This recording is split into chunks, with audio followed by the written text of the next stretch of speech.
On the banks of the Red River in Robertson County lies the sleepy town of Adams, Tennessee. With its population at 624, you might think that the area often gets overlooked. However, for decades, the town has captured the attention of ghost hunters, historians, and paranormal enthusiasts from all over the world. Why? Because it's the site of the infamous haunting of the Bell Witch.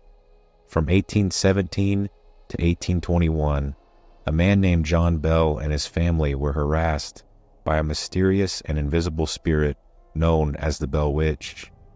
According to the legend, the witch has the ability to speak, shapeshift, and be in multiple places at once. At the time, the Tennessee frontier was a wilderness with dense forests as far as the eye could see. Neighboring family homes were usually miles apart from one another.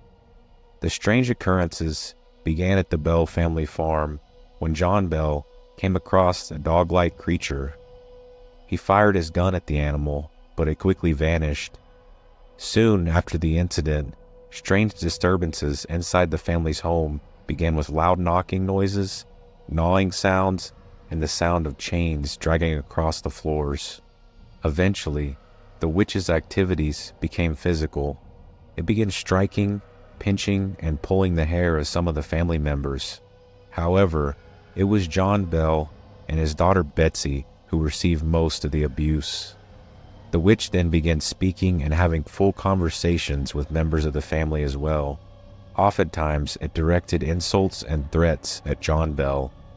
When asked about who or what the witch was, it responded with, "I am a spirit.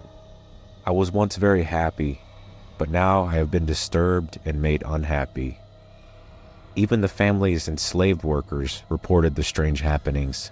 An enslaved man named Dean said that he encountered the witch several times. He said that the witch usually took the form of a dog-like creature that sometimes had two heads.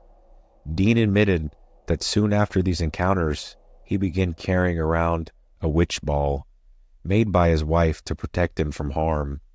Some of the family's neighbors and friends experienced unusual encounters with the witch as well.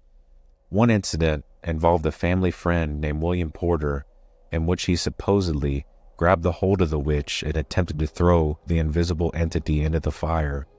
He was unsuccessful, as the massive weight and terrible odor of the witch were too much for him to bear. After 3 years of nonstop attacks and harassment, John Bell's physical health started to decline. He became bedridden and eventually passed away in December of 1820. His family believed that the Bell Witch had caused his death by giving him a kind of poison. It was even said that the witch had crashed his funeral and sang cheerful drinking songs during the ceremony.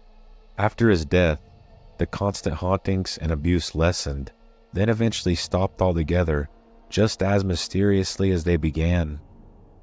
Since that time, the legend of the Bell Witch has lived on by influencing popular culture through books, movies, television, and theater.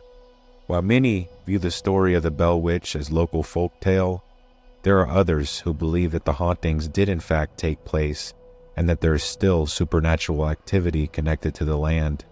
To this day, thousands of people flock to Adams every year to visit the original site of the Bell Witch hauntings in hopes to experience something paranormal for themselves.